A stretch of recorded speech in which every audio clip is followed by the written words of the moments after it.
it's time to move towards doing some painting. And since I've got most of the work done on the base of the core module and the TKS, still have the Salyut. Glenn Johnson, I got a couple of Salyut kits from him, and they're the latest TM version. And really the only difference, the modification I'm going to need to do is, here's his orbital module, and it's got this forward-looking port, which is not on the earlier one. So just a matter of shaving that off, and it's a hollow cast. So I'm going to fill that with some Aves epoxy sculpt and smooth that out. But the rest of it comes across really nicely. Put the three parts together, it'll make a nice little Salyut. So starting to work on that. Meanwhile, I have put some primer and then some white on the modules, because we're going to start with the white colors and go from there, and start some masking, get the colors on, even on the re-entry vehicle capsule part.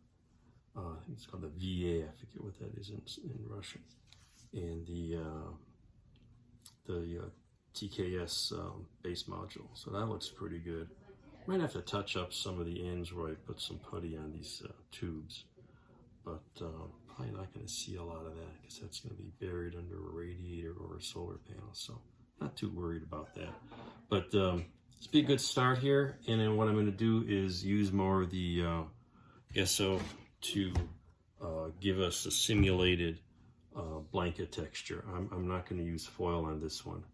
And what's interesting, I noticed on this picture, I noticed how the Salyut is a much darker green than what's really the same green blankets. Because if you look at photos of Salyut 7 prior to launch, these are all dark green.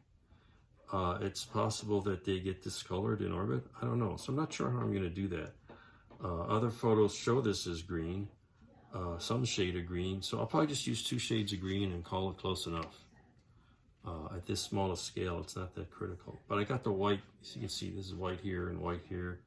And this will all get covered with the gesso and then painted green. So that's what's going on. Time to start some serious painting. So what we're going to do is put some, decided on a brass color for this front rim on the TKS module. And I noticed there's a band of silver along the back rim of this truncated cone here. And so we're going to put a little steel on that, and then we'll mask it and paint the rest of it green after we put a coat of the gesso on. So and then retaining the white here on all the tanks, and then pretty much everything else is green. So let's start going with the airbrush. Okay, we got some bronzy gold color on here. I think it's going to need another coat, and some metallic. I used steel on the rim here, and I think that's okay. This guy's going to need a coat that's very pigment light paint. So we'll give that another shot in a bit. The Salyut orbital module, I got the patched putty area here. I think the putty, I must have used probably some dried up. It's a 2-part mix, and some of it gets dried up on the surface, and this is a little soft. So what I'm going to do is take some very thin CA, put a couple drops here, and use this just an old drafting tool, and just give it a coat of this stuff, kind of seal it up, and when that cures, I'll sand it down, and that should be put a little primer on it and see what that looks like. But that'll take care of giving us a firm seal without having to redo the whole thing. Let's put some of this gesso on the Salyut. I did put another coat of gloss white on some of the areas because it was a little thin, so it might be a little tacky, but it's enough to demonstrate, dry enough to be able to handle it. So what I'm going to do is just start by putting on the back. I'm using one of these little micro brushes because you just want to kind of dab it around and give it sort of a bumpy finish, you know, so I don't need to get a smooth paint job on it. I do want to be careful around the edges because that's going to retain a smooth finish around the sides. But also I've got some holes I pre-drilled in here. And I want to make sure I don't completely cover those up. Like there's one right here. These are going to hold up some, there it is, some of the EVA handrails and things that are around the back here. So I don't want to completely, there we go, mess that up. This probably takes a couple coats, but this is how I'm going to apply this to get a sort of a simulated blanket finish without actually putting foil, because that'll cover too much of this detail. So we're just going to go with this approach and see how it comes out. You know, I'm always open to experimenting with things with no guarantee of success. Sometimes things work out, sometimes they don't. Don't know until you try, and when you're done, you still got a model that's kind of sort of close to what you wanted, right? So we go around the whole edge there, and go back, and I can always fix those mounting holes up later. There's little stands on here that are going to hold, I don't know, pieces of wire or photo etch. I haven't even decided yet what I'm going to use for that. Let me get a good cover here. Actually, what you want it on pretty thick. Otherwise, it'll just flatten out and self-level. So we'll just dab on over here.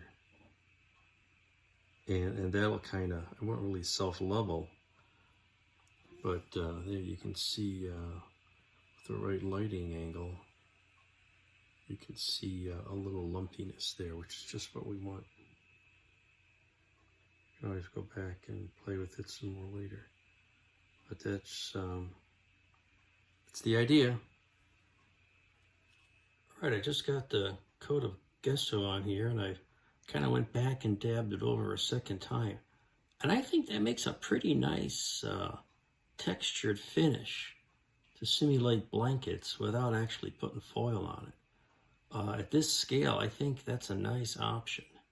So I gave this front of the TKS module a second coat for this forward rim, which is sort of a bronze color, and the just a straight metallic bronze, kind of transparent and a little too metally.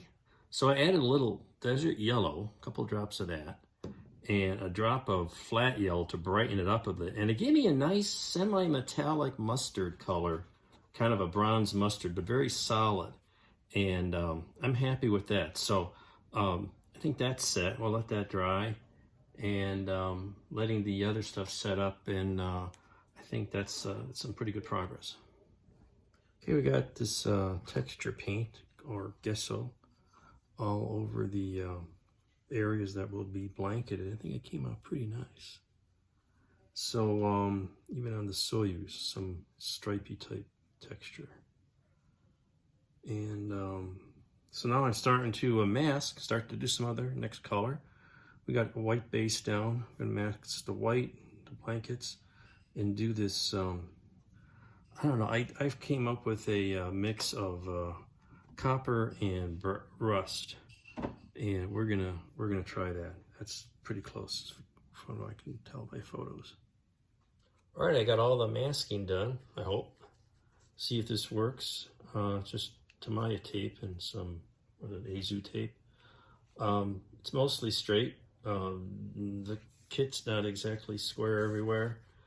The tape's not exactly evenly spaced, but to get the divisions within the sections, this is how it came out. So we'll see what happens when we put some 50-50 rust and copper, I believe. Yep.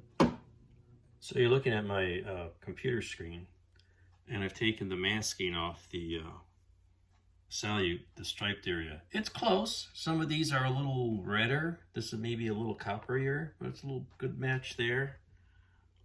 This image here, you know, it's the darker. You know, every picture is a little different. It's lighting and the photos are kind of mucked up. I think this one here is too red because you kind of see some red in the what should be a green Soyuz. And even here, this green Soyuz is very dark. It's almost brown. So the color on these is iffy.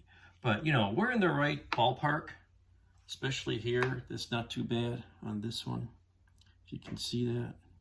Probably not. I got too many window reflections in the way there. There you go.